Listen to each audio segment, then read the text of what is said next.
I hope these mics work good. Is mine on? Yeah, they're on. Do an intro thing. Episode 2. Can you start over? Because I was fixing my face. Like I was fixing, I had a whole Dorito in my mouth. You had muscle. Had to be like, you remember Dwight Schrute for The Office when he goes to the thing? And one of the bloopers is like, they open the door and he's like, I'm not in character yet. Okay. I'm not. 3, 2.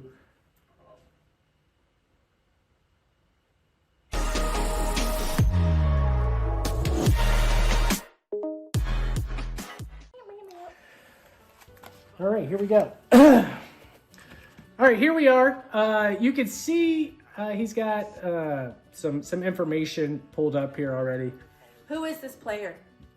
I knew you were going to ask that, and I forgot. Okay. I knew you were going to ask that. I pulled this like a week ago, and I forgot. Okay. We'll credit him at the end. We'll credit this guy. I've seen him around. I forget his name. Okay. All right. But he's playing, obviously, at the Aria here. And we are in the straddle this hand. So in this, he's got the time up there. He's doing like a 24-hour straight challenge thing. So you can see he's already lost $1,760 in the 24-hour challenge. So not a hot start. But it looks like we're playing 5-10 here.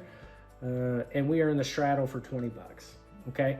So we will start, before I start the hand, the little table dynamics that he gives you in the hand is the player immediately to our left is a little old lady. And he's been playing with her. He says super nice, plays pretty snug. And that's going to be our villain in the hand here. Okay, the lady on his left. Directly to our left. But we're in the straddle, so we're going to be first to act this hand. Okay. When can we pause the video? Anytime you want. Can I pause you right now? Yes. Can we cut? Yes. Can we redo that without you picking your nose? No. Okay. So as you can see in the straddle, we have a questionable hand, 8-5 offsuit. Okay, now he's explaining it. So there's the $10 straddle, and she just limps for the 10. So she voluntarily put money in the pot here, right? All right, we obviously hit Jen here with 5-5-3 on the flop. Can't ask for much more. Beautiful. With our 8-5 offsuit in the straddle. So as we will with, I'd like to see what you do here because we're first to act here. Yeah. We were in the straddle.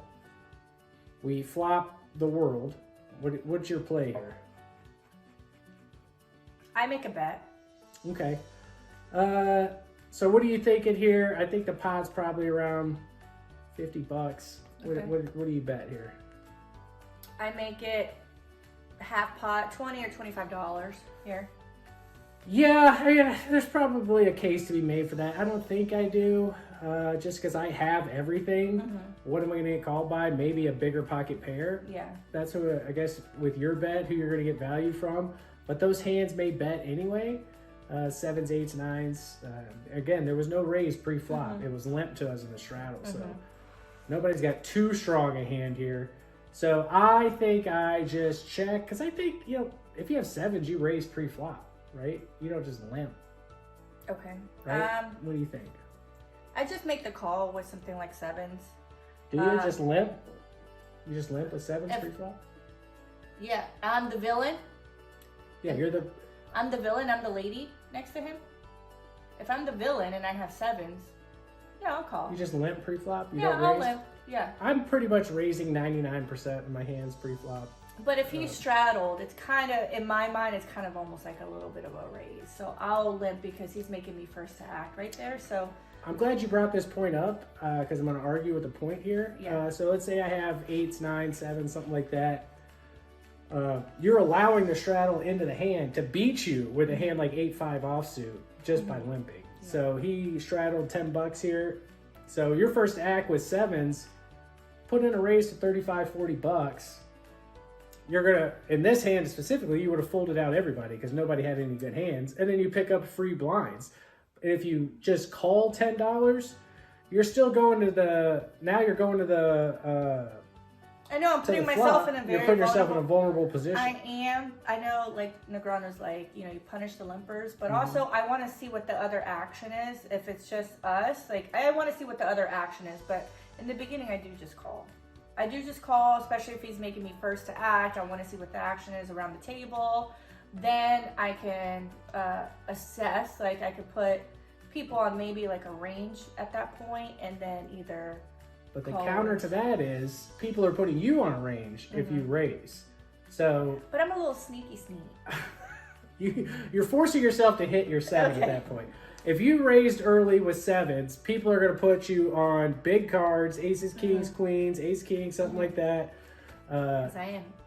Well, And that's going to give you the opportunity to win the hand by bluffing later also, if you keep showing aggression. Okay, so this guy's been playing all night, you said. So, I mean, I've already set, again, this is just, we should be just focusing on this particular play, but I've already established my my range at the table, what kind of hands I play. Yeah. So that's why I'm saying, like, I just make the call. Okay, well, if poker was the same, everybody played the same, Right, then right. it wouldn't be a game. So there's definitely value to that. But yes, so I in did this put a bet. specific case, so you put in a bet, I don't. He decides not to put in a bet. Okay. In our villain, there you can see she put out a $25 chip, so Okay. she ends up betting half pot. Okay. And it comes back around to us. And I already know what she has. What do you think she has? Oh, you're already putting on her hand. Okay. Yeah. What do you think? I mean, yeah, she's leading into 3 or 4 other players here. So what do you think she has? So she's got ace 2 or 4-6. Oh, 4, okay. 5, 6. Straight Yeah, draw. Well, I guess that would make sense because she went pre-flop, so she could have ace deuce of like spades or something. And okay, so you're putting her on a draw. Yeah. I think I immediately put her on a pair of 3s, a 5, or maybe an overpair. Okay. Because if I was her playing snug, I don't bet a draw right off the bat, right? Again, talking player dynamics here. I think some players would just come out and bet draws, like you're saying. So yeah, I'd put her 70% toward a pair, 30% toward a hand, like you're saying, right? But I mean, she's got to have something to bet into everybody, right? She's not just doing this with ace king, So let's see. So what do you do? Do you just call? Do you raise? What do you think when it comes back around to you? I just make the call. I think I do too. Yeah. I think I like a raise could be merited. Probably 80% call, 20% raise for me. But it's a snap call, like instant boom. Because I want the turn to come, and I'm going to check the turn to see how good her hand is. Because she could have ace 5 and have me crush. Okay. So I think I call, check, and then see what happens. And if she slows down or keeps firing, it's going to change my. Let's see this turn.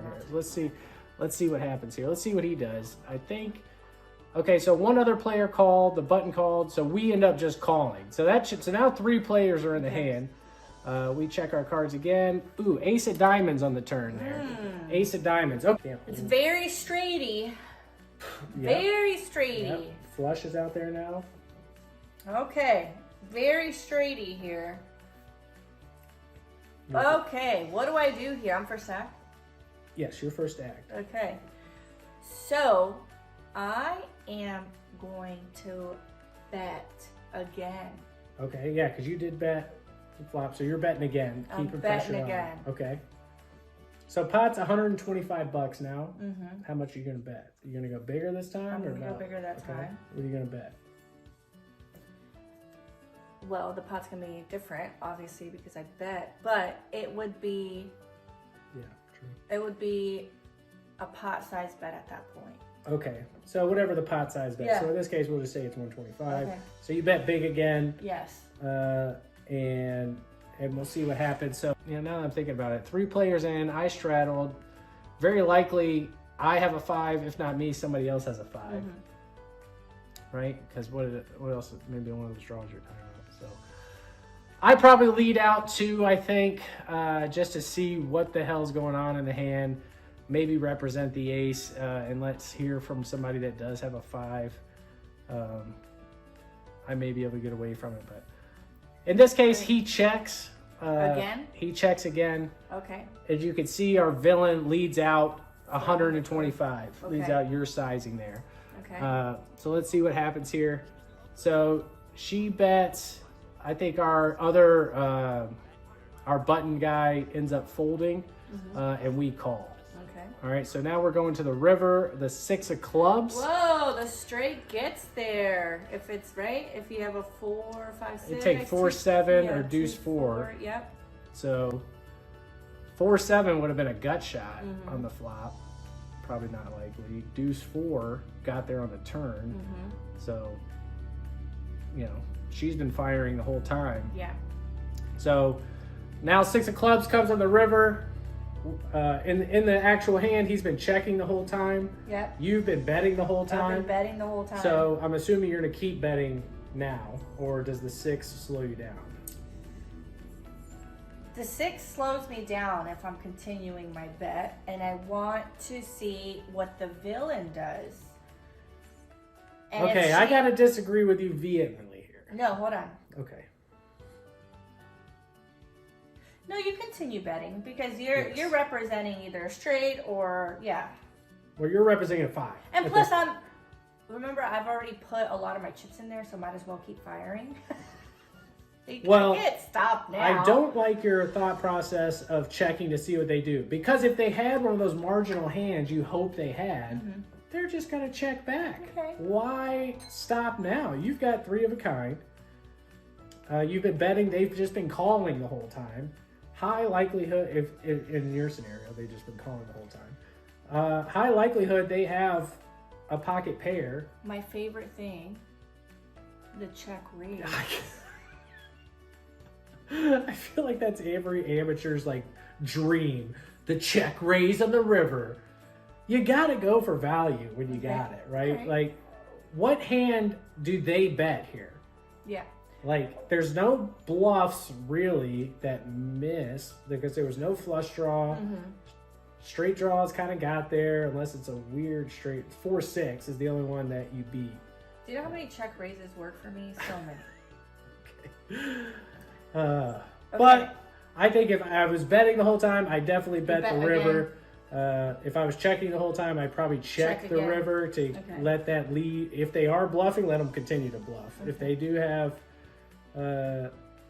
because I could be beat at this point with a, like you said, a straight, a better. To your point, going back to our profile of our lady here, she played snug all night, and she's fired 2, possibly 3 streets now when we checked. Yeah.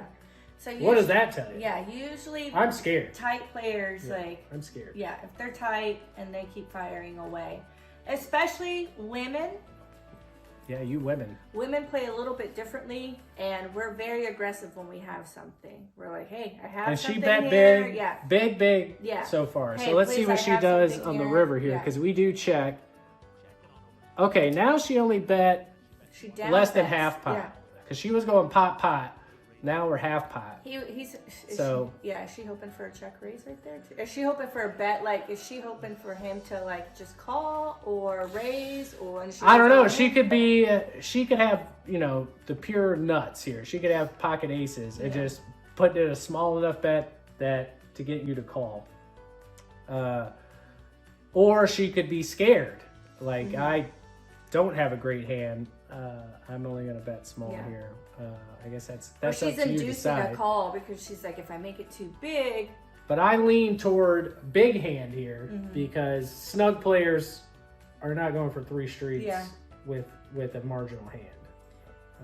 But also, she probably just isn't experienced at betting. Maybe. So what are we doing here? Not, we're faced with our river bet of half pot. Are we raising? Are we calling? Are we even folding? What do you I think? would just make the call. I think I just called too because I honestly I'm nervous. Yeah. I would like I think I have the best hand, but I'm probably I'm skeptical. So I probably just called 2. His mistake was checking on the flop. That was dumb. Yeah, actually, I might agree with you there because somebody else was in the pot. If it was heads up, I'm so strong heads up. But with another player in the pot, my 5 kind of shrinks a little bit to Ace 5, I lose to a lot of stuff. Anyway, so I at least find out where I'm at on the flop because that other guy's in the hand. Heads up, and she's under the gun and let out, right? So she's got to have something. Pocket threes, maybe, I don't know. Yeah, I probably do what you say, raise the flop just to see what's going on. And see if she like moves all in, I know I can just fold. But now I've been checking the whole time. Now I'm left with no other option to call. I don't think raising doesn't make sense here. We're not getting, like, she's gonna fold all her worst hands and just move all in with any better hands. So yeah, I think we're left with nothing to call. Let's see what he decides to do. Obviously just call, and I think we are good, so we start to show, but we are not good. Did she have ace 5? She had a boat? No, you see her hand there? She had deuce she had 4. the straight. She had the straight. Didn't I say that on the flop? I can't believe that. I was shocked by that. I said ace something, or like she has something straight. You nailed it on the flop. Like, oh, she might have a straight draw here. Given the player dynamic, never even crossed my mind. Oh, immediately. Like, why would this snug player call pre-flop with 4-6 or 4 deuce? Like, that just not. I wouldn't even put her on that, right? Snug players don't play those hands. So yeah, I discounted those, but you were right on it. So I would have played this very similar to him here, and would have probably had a very similar result at the end. You might have actually won this hand, given you said you raised. She was afraid of the higher straight, I guess, is what she was. She was afraid of a full house, I think. 5-6. Yeah. That's given her a down bet. If that was 6 would have been a jack or something like that, she might have bet bigger. But I think she was scared of 5-6. She pretty much knew he had a 5. Yeah. I think 5-6 is a real possibility. But when he checks, he doesn't have 5-6. So I would have gone bigger if I was her. But yeah. So I think she was probably a little nervous. She put a lot of money in the pot. Guys, I'm an amateur player, and I think you would have won this hand because I don't think she sees the ace if Sierra's playing.